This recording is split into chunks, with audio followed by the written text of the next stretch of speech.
नमस्ते, मैं हूं आपके साथ दिव्यांश शर्मा। आज रीवा के लिए बड़ा ऐतिहासिक दिन है। सीधे रुख करते हैं रीवा का और दिखाते हैं आपको वहां की तस्वीरें। इंडस्ट्रियल कॉन्क्लेव से जुड़ी हुई मुख्यमंत्री संबोधित कर रहे हैं। लेकिन मेरे अपने काम से कई लोगों का पेट भरे, ये वाकई परमात्मा ने यश दिया है। ये यश आपके साथ जुड़ा है, ये मैं आपको शुभकामना देता हूं, बधाई देता हूं। लोगों के जीवन में दो रोटी की व्यवस्था कर देना, उनके अपने जीवन में उनके कष्ट में खड़े रहना, ये हमारी और आज के दौर में तो यशस्वी प्रधानमंत्री के लिए जोरदार अभिनंदन करो श्रीमान नरेंद्र मोदी जी के लिए। एक व्यक्ति कितने मोर्चे पे काम करता है, कितने प्रकार से काम करते हैं, मैं उनका वंदन करता हूं, अभिनंदन करता हूं। ये हमारी डबल इंजन सरकार का परिणाम है। ये जो जितनी हम सब बातें कर पा रहे हैं, ये उनकी अम्ब्रेला के माध्यम से विभिन्न प्रकार के कामों को प्रोत्साहन देने के परिणाम है। मैं अभी विस्तार से बात करूंगा। हमारे एमएसएमई मंत्री, हमने अपने मंत्रिमंडल के साथियों के मंत्रिमंडल का विभाग का बंटवारा भी ऐसा किया। जैसे लेबर के मामले में पूरी जानते, ग्रामीण परिवेश की दृष्टि से और विकास के मामले में गांवों के अंदर की कठिनाई के बारे में हमारे ग्रामीण विकास मंत्री सारी बात जानते हैं, इसलिए उनको मंत्री बनाया। हमारी राजेंद्र शुक्ला जी विभागों के संचालन अच्छे से करते हैं, इसलिए दो मंत्रालय को एक करके हेल्थ डिपार्टमेंट उनके साथ दिया। हमारे चेतन कश्यप जी खुद बहुत बड़ी इंडस्ट्री के मालिक हैं, इनको कहा और कितनी अच्छी से उन्होंने बात कही कि बड़ी इंडस्ट्री में बड़ा अमाउंट लगता है लेकिन रोजगार कम लोगों को मिलता है। उन्होंने कहा कि मेरा अनुभव है, इसलिए वो एमएसएमई मतलब छोटी इंडस्ट्री के मंत्री बने, क्योंकि अनुभव है लेकिन इसका लाभ पूरा मिल रहा है। अपनी विधानसभा में लगातार इस प्रकार के कामों को प्रोत्साहन देते हैं। मेरे साथ मंत्री श्रीमती प्रतिमा बागरे जी, जोरदार अभिनंदन करो आपकी अपनी बेटी का। एक और मंत्री राधा सिंह जी, उनका भी अभिनंदन है। इस अवसर पर हमारे वरिष्ठ नेता क्षेत्र के सांसद गणेश सिंह जी, आपका अभिनंदन है। ताली वाली में कंजूसी मत करो। राजेश मिश्रा जी आपके साथ है। हमारे इस मीटिंग में हमारे सीएस अनुराग जैन जी, जिनको बहुत अच्छा अनुभव है, वो भी यहाँ मौजूद है। हमारे सारे वरिष्ठ अधिकारी मौजूद हैं। हमारे बीच में से आचार्य बालकृष्ण अभी अभी गए, लेकिन उनने अपने स्वदेशी का जो आंदोलन चलाया है। हमारे दो भाइयों की जोड़ी अलग अलग प्रकार से प्रसिद्ध है, लेकिन रामकृष्ण पतंजलि आश्रम के माध्यम से बालकृष्ण जी, जनार्दन मिश्रा जी के लिए जोरदार। कहा जनार्दन जी? वो, अरे वाह, मैं भूल गया मिश्रा जी, आपका मालूम पड़ा आप कब खड़े हो जाते हैं, वहां शुरू कर देते हैं। अभी हमारे भाई ये जोरदार फक्कड़ मुरादाबादी, बहुत अच्छा, आपका भी अभिनंदन है। बहुत अच्छे जनता से जुड़े हुए, जनता के मामलों को लेके चलने वाले यहाँ हमारे सभी माननीय विधायकगण, एक बार जोरदार ताली कर बजाओ। पूरे विंध्य के सभी माननीय जनप्रतिनिधिगण यहाँ से लेके वहां तक सारे बैठे हैं। मैं आप सबके लिए भी स्वागत करता हूँ, अभिनंदन करता हूँ। यहाँ हमारे बीच में डालमिया ग्रुप के सीएमडी श्री पुनीत डालमिया जी, आपका वंदन करता हूँ, अभिनंदन करता हूँ। बहुत अच्छे से आपने बात की। श्री भीम सिंह जी कचोड़ जी, HK त्रिपाठी जी, जो रिलायंस बायो से है, अडानी ग्रुप के, रिलायंस भी है, अडानी भी है, पतंजलि भी है, डालमिया भी है, सिद्धार्थ इन्फोट्रेक भी है, डायरेक्टर NCL भी है, CMD रामा ग्रुप भी, कौन छोड़ा अपन ने मंच पर भी और नीचे भी, सभी प्रकार के कामों के लिए। अल्ट्राटेक सीमेंट के भी है और औद्योगिक क्षेत्र के हमारे रीवा के प्रेसिडेंट खन्ना जी, राजीव खन्ना जी भी है ना यहाँ मौजूद। एक बार अपने आप के लिए जोरदार अभिनंदन करिए, सबके लिए। विंध्य की धरती और ये हमारा ऐसा इलाका जहां अभी कई सारे मित्रों ने कहा, ये बात सही है कि बदलते दौर में हमको, मैं एक छोटा सा घटनाक्रम सुनाता हूं। एक व्यक्ति के घर में पहले बहुत संपन्नता जैसे हुई होगी, धीरे धीरे काल के प्रवाह में, व्यवस्थाओं के परिवर्तन में परमात्मा की कोई दृष्टि बदल गई। दृष्टि बदलने में घर में धीरे धीरे विपन्नता आ गई, गरीबी आई, और गरीबी का हाल ये रहा कि धीरे धीरे परिवार में खाने के भी लाले पड़ गए। लेकिन अब चूंकि बाहर की दुनिया ऐसी थी कि उसमें उस परिवार का बड़ा वजन था, अंदर घर वालों की हालत ऐसी थी कि अपने कष्ट किसको बताए, तो परिवार में से ही कुछ चालू कर दिया कि कुछ नहीं तो बच्चों को कोचिंग कराना चालू करा, कुछ करके कुछ भी करके घर का पाल पोस करके परिवार का संचालन तो करना ही पड़ता है। ऐसे में टेबल पे पेपर वेट रख करके अपने कोई आता तो बड़ा तरीके से बात कर कुरा के लोगों को विदा करते थे, जो भी मिल जाए कर जाए कष्ट के उस काल में। ऐसे लगातार दरिद्रता वाली स्थिति आ गई। एक दिन एक सज्जन उनके घर में आए और उनने इस कष्ट को देखा और वो पहले की वैभव वाली स्थिति भी देखी और बाकी व्यवस्था भी समझते थे। उनने आकर के बैठने के बाद अपने जिस परिवार में गए थे उनसे कहा कि ये आपके ये कैसी स्थिति है, क्या हो रहा आपके यहाँ? तो उन्होंने कहा भगवान की मर्जी, अब जो जैसा रखे। अच्छा दौड़ता तो बहुत अच्छे चले थे, अब जो है उसी में चल रहे हैं। तो उन्होंने कहा आप क्या कर रहे हो? तो उनने सिलेबस रखा हुआ था, पेपर वेट वो उड़ रहा था, बार बार पंखा चल रहा था, तो वो पेपर वेट पे फिर उनने पेपर वेट का उपयोग करते रखा और कहा कि मैं कोचिंग करता हूँ, ये काम वाम कराता हूँ। तो जो आने वाले सज्जन थे वो थोड़े समझदार थे और एकदम उनकी निगाह गई वो उनके पेपर वेट पे। उन्होंने कहा आपको अभी आमदनी कितनी हो जाती है? तो उन्होंने कहा मेरी आमदनी अब यही 2-5 हज़ार रुपये महीने का मैं कर लेता हूँ अपना घर पालने के लिए। तो उन्होंने कहा ये आप घर पालने का काम तो कर रहे हो, अच्छी बात है, लेकिन आपने अपने आसपास देखा नहीं, आपकी क्षमता योग्यता को समझ के क्या करें? आपने भविष्य की दृष्टि से कोई प्लान नहीं बनाया।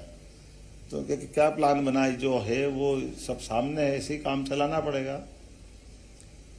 तो उनने वो पेपर वेट उठाए उनके दोनों, और संयोग ऐसा था और ये यथार्थ में सही किस्सा भी है, उस पेपर वेट को हाथ लगा के धीरे धीरे उस पर मेल चढ़ गया था, तेल लग गया, मिट्टी लग गई, धूल लग गई। तो लेकिन असली में वो पेपर वेट नहीं थे, वो एक पन्ना था और एक हीरा था, और उनकी कीमत करीब 200 करोड़ के आइटम मिले उनके हाथ में टेबल पर। हमारी हालत भी मध्य प्रदेश में ऐसी, इतने पेपर वेट हमारे पास रखे, फालतू में गरीबी रेखा में कौन रहे? हमारी क्षमता कोई नहीं पहचान रहे। मध्य प्रदेश में कदम कदम पर कौन सी कमी इस बात की? केवल ये आंखें लाना थी हमारे पुनीत डालमिया जी सी, हमारे अडानी ग्रुप बैठे और रिलायंस ग्रुप बैठे। आप बताओ, कचरे से भी कमाई करके ये हमारे बीच में रिलायंस वाले कह रहे हैं कि ये जो पराली जलाते हैं, घर में जो भूसा निकलता है, ये नगर पालिका में जो कचरा निकलता है, उससे भी कमाई होती, उससे भी बिजली बनती, उससे भी खाद बनता है। सिंचाई के साधन बहुत हो गए, तो सिंचाई में क्यों गेहूं और चावल करना? गेहूं चावल के अलावा भी ये प्रयास होना चाहिए हमारे ये जो फूड इंडस्ट्रियों के माध्यम से। अभी बता रहे हैं MDH वाले ने आकर के प्रदेश का नहीं देश का सबसे बड़ा कारखाने का अभी उनने शुभारंभ किया। अब आप कोई कल्पना कर सकता कि 1 बीघा में 1 लाख रुपए की आमदनी हो सकती, और ये आश्चर्य नहीं है। हमारे यहाँ ये फूड इंडस्ट्रियों के माध्यम से मालवा के तो कई किसान लहसुन आलू प्याज करते हुए अपने घर में इस प्रकार की आमदनी करते। और केवल ये नहीं, हर एक क्षेत्र में, कौन सा क्षेत्र छूट रहा है? प्रत्येक क्षेत्र में विकास की संभावना, केवल काम करने की तो देर है। इसलिए आज हम जितने लोगों को लेके बैठे, अभी कोई चुनाव का समय भी नहीं, ना चुनाव की कोई बात। अब मैं कभी कभी इसकी केवल कल्पना कर रहा था, मैंने पुनीत भटनागर, पुनीत डालमिया जी से बात कर रहा था कि देखो कैसा समय आया है। क्या उन्होंने कि क्या हो गया? हमने कहा देखो मैं बैठा हूं, मैं क्या हूं, मैं एज ए CM बैठा हूं, मेरे एक एक अधिकारी भाषण दे रहा है, कोई नहीं छोड़ रहा है।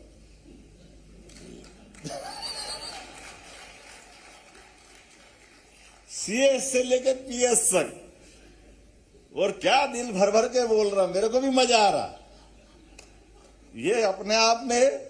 उसके बाद मेरे सारे मंत्री बोल रहे हैं, और मंत्री बोले तो बोले, पहले मंत्री के पहले उद्योगपति भी बोल रहे। कोई यहां से बोल रहा है, जिसको जगह मिल रही वहां से बोल रहा है, कोई हाल में से बोल रहा है, तो कोई वर्चुअल रूप से जहां से मर्जी आके जोड़ के बोल रहा है। लेकिन बोलने और करने के क्रम में मैंने उनको बताया कि ये क्या हो रहा है, आप देखो। तो उन्होंने कहा क्या हो रहा है? हमने कहा ये वो हो रहा है, कभी किसी पौधे को, बीज से पौधे निकलने की कल्पना करना, बीज से पौधा निकलता अंकुरित होके उसके पहले क्या करना पड़ता है, वो पौधे को बनने के पहले बीज को इस सारी चीजों में अपने आप को गाड़ना पड़ता है, मिट्टी में दबाना पड़ता है, धूप धूल सबसे हटाना पड़ता है, उसको अपना अस्तित्व मिटाना पड़ता है, अपने आप को सड़ाना गलाना पड़ता है, फिर अंकुरण होता है। अगर हमको कुछ अच्छा करना है, बड़ा करना है, तो ये अहंकार निकालना पड़ेगा कि कोई सीएम हो गया, कोई मंत्री हो गया। अरे हम सब एक परिवार है, हम सब एक ताकत बन के लगेंगे तो ये सारी बातें होगी, तो ये स्थिति बनेगी। इन अहंकार से कोई फर्क नहीं पड़ने वाला है। ये बोले वो बोले, ये बोल दिया वो बोल दिया, अच्छा हो गया बुरा हो गया। अरे इतना अच्छा दृश्य में देख रहा हूँ, वाकई डालमिया ने मेरे का इशारा करा, हम तो अपने हिंदी भाषी प्रदेश में ध्यान नहीं देते हैं कि हमारे सारे पीएस हिंदी में इतना अच्छा भाषण दे रहे हैं कि एक से बढ़कर एक उनके बोलने की प्रतियोगिता कराओ तो हमको पुरस्कार देना पड़ जाए। ये इतना अच्छा लग रहा है, उनका जोश बता रहा है। नहीं तो आमतौर पर क्या होता है, पीएस बोले सीएस बोले तो लिखा हुआ कागज लाएंगे और 99% तो अंग्रेजी में ही बोलेंगे, हिंदी में तो बोलेंगे ही नहीं। पूरे देश के अनुभव हम सबको है, क्योंकि आमतौर पर उनका अपना काम केवल फाइल पढ़ना और छोड़ देना।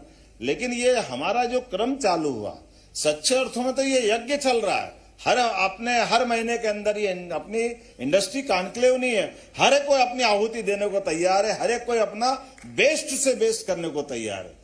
ताली बजाओ तो दिल खोल के बजाओ, इतनी अच्छी बात पे भी नहीं बजाओगे तो कहां बजाओगे यार। कि हमारे में से हर विभाग का अपना बेहतर से बेहतर करने के लिए वो सामने खड़े हैं। और मजे की बात ये भी है, ये जाने अनजाने एक ताना बाना भी ऐसा ही बुना है कि यहाँ एमओयू भी हो रहा है, यहाँ घोषणा भी हो रही, और यहाँ से बात शुरू हो रही कि पिछली बार जो करा वो भी दिखाओ आंखों के सामने कि हाँ भूमि पूजन हो रहा कि नहीं हो रहा, वो जो कर रहा उसका नाम क्या है, वो कौन सी इंडस्ट्री है, उसकी भी खोल के बात करो, कितना अमाउंट ला रहा है। ये सारी बातें ओपन ट्रांसपेरेंट है, यही तो पारदर्शिता है, यही तो नरेंद्र मोदी जी का समय है। जोरदार अभिनंदन करो। ये तकनीक का लाभ भी है और उत्साह उमंग भी है एक दूसरे को आगे बढ़ाने के लिए। ये लगातार वातावरण बन रहा है कि हमारे अपने प्रदेश के लोग भी आगे बढ़े, प्रदेश के अलावा जो ऑलरेडी उद्योग का काम कर रहे हैं वो अपना काम भी अच्छे से करे। और जब ये वातावरण बनता है, जिला प्रशासन का भी ध्यान जाता है, जिला कलेक्टर भी ध्यान देते कि हमारी सरकार का मूड क्या है। आमतौर पर जितना प्रशासन होता है वो धारा के साथ बहता है, धारा किधर जा रही, और लगातार इस प्रकार की व्यवस्थाओं में एक बार नहीं दो बार नहीं पूरे साल ध्यान जाता है, तो अपने आप ही चमत्कार होता है। और ये चमत्कार नहीं है, सच्चे अर्थों में हमारी क्षमता योग्यता के साथ हम ये सारे काम करते जाएंगे तो आज वाकई बदलाव का दौर आएगा।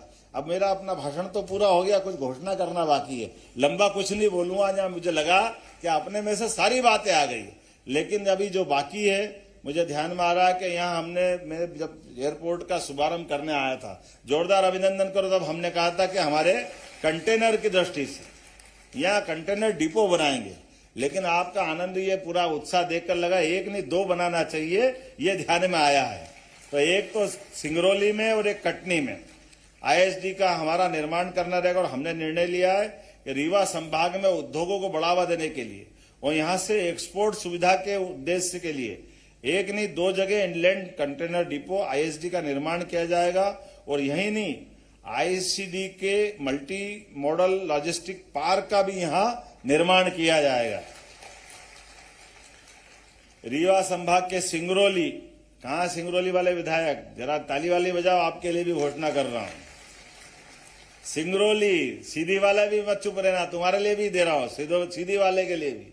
कोई बात नहीं, सीधी वाले सांसद जी भी हो, आप ही हो यार, जरा ताली वाली भिजवा दो सबके लिए।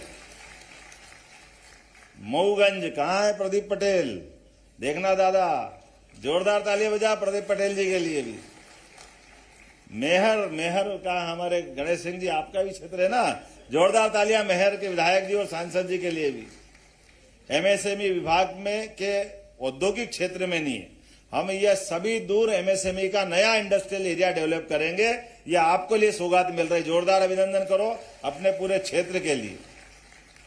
और जिला रीवा और सतना में स्थापित औद्योगिक क्षेत्र के अलावा नवीन इंडस्ट्रियल एरिया भी हम डेवलप करेंगे।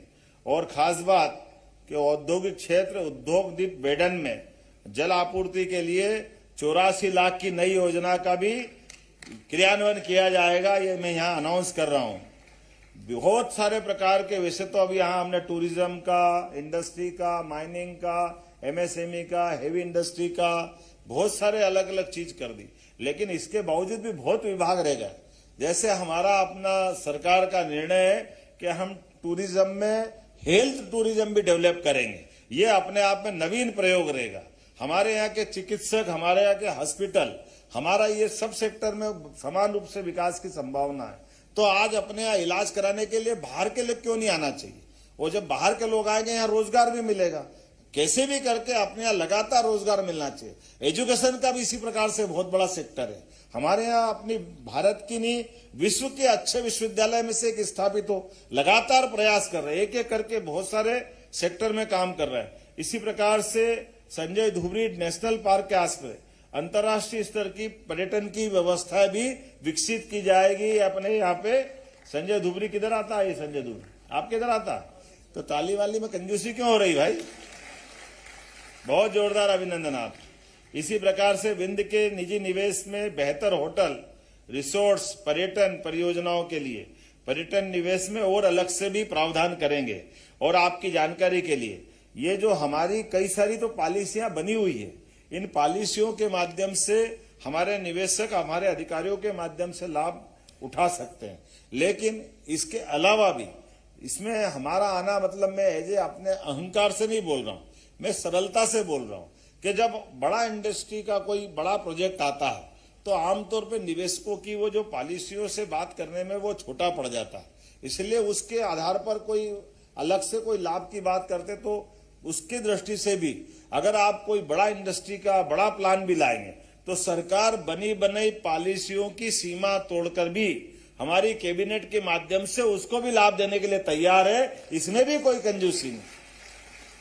इसके पीछे भाव ये है कि हाँ, हमारे यहाँ हम औद्योगिक निवेश को बढ़ाना चाहते हैं। हमारे प्रदेश की जीवन स्तर को आगे बढ़ाने के लिए हमारा अपने राज्य जीएसटी का जो कर संग्रहण है उसको आगे बढ़ाने के लिए, और प्रदेश को देश की बेहतरी के साथ देश की जब तीसरे नंबर की अर्थव्यवस्था का संकल्प है तो मध्य प्रदेश यशस्वी प्रधानमंत्री की उस भावना को समझते हुए लगातार अपनी वित्तीय व्यवस्था में मजबूत से मजबूत बनने के लिए लगातार इस प्रकार के आयोजन करता रहेगा।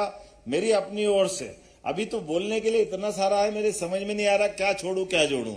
आप बताइए, इंडस्ट्री के साथ साथ जीवन के आपके लिए भी सूर्य किरण, कुसुम, ये जो अपने यहाँ से एनर्जी सेक्टर के हमारे एसीएस ने बोला है और उनने जो बात कही है कि आप अपने घर की छत पे भी अगर आप लगाओगे तो भी आपका स्वागत है। आप अपनी कोई फैक्ट्री की बिजली खुद भी लगाना चाहते हो तो आप अपनी बिजली भी आप उत्पन्न कर सकते हो, हमारे से खरीदो कोई जरूरी नहीं। और अपने घरों के अंदर भी खेती करने वाला सोलर पंप लगाए, अपनी खुद की खेती के लिए बिजली लगा ले, उसमें भी कोई आपत्ति नहीं। कौन सा सेक्टर छोड़ रहे हैं? और अभी तो रोजगार आधारित उद्योग की बात तो आई नहीं। रेडीमेड गारमेंट से लगा करके कई ऐसे रोजगार परक उद्योग है जिन रोजगार परक उद्योगों के अंदर लेबर, जैसे 4000 लेबर के आधार पर प्रतिभा सिंटेक्स उज्जैन में इंडस्ट्री चला रहा है, या गोकुलदास, हमारा गोकुलदास वाले भी आए हैं यहाँ पे, आए ना गोकुलदास के कोई। अभी आपको तो भाषण का मौका ही नहीं मिला, इतना जोरदार ताली बजाओ, इनको भी हमने बुलवाया था। आप कितने लोगों को रोजगार दे रहे हैं गोकुलदास के माध्यम से? कहां पे? 2000। अब बताओ, 2000 लेबर इनके काम कर रहे हैं, लेकिन हमको रोजगार दिलवाने की गरज कैसी है कि प्रति लेबर 5000 रुपया महीना सरकार आपको दे रही है और 10 साल तक देगी। ये हमारी अपनी पॉलिसियों का लाभ है। हमारे लोग इंडस्ट्री चलाए, लेकिन इंडस्ट्री आपको बिराजा, आपको बहुत आभार है। और खास बात आपने कहा वो भी महिलाओं को है। अरे भाई, हमारे यहाँ यही तो बदलाव है। इसीलिए हमने कहा कि केवल लाडली बहनाओं के लिए हम 1250 दे रहे हैं, ऐसा नहीं है। लाडली बहनाओं को आगे आकर के वो हमारी इंडस्ट्री में काम करे तो इंडस्ट्री में 15,000, 10,000, 15,000, 20,000 जैसे वो काम करेगी, उसमें प्रति बहन को 5,000 रुपए का हम उनको अपना एक तरह से प्रोत्साहन देंगे ताकि वो काम करे। हमारा प्रयास है कि मेहनत के आधार पर जो जहां तक आगे जा सकता है, प्रत्येक व्यक्ति को रोजगार के अवसर उपलब्ध कराना ये हमारी सरकार की प्रतिबद्धता भी है और ये घोषित हमारा संकल्प भी है। उम्मीद करूंगा ऐसी बहुत सारी बातें और भी हो सकेगी, लेकिन ये क्रम लगातार जारी रहेगा। आइए हम सब मिलकर के यशस्वी प्रधानमंत्री के नेतृत्व में ऐसे सकारात्मक कदमों को लगातार उठाते रहें। बहुत बहुत धन्यवाद। भारत माता की जय। बहुत बहुत धन्यवाद माननीय मुख्यमंत्री जी। मैं आप सभी को बताना चाहूंगी, CII in series of regional industry conclave को आयोजित करने की तरफ मध्य प्रदेश शासन के साथ नेशनल पार्टनर है और आपका इसकी सफलता के लिए भी महत्वपूर्ण योगदान है। मैं CII से Shri Arvind Gugalia ji, state council member CII and managing director Mahakoshal refractories private limited को धन्यवाद उद्बोधन के लिए आमंत्रित करती हूँ। करतल ध्वनि से स्वागत कीजिए।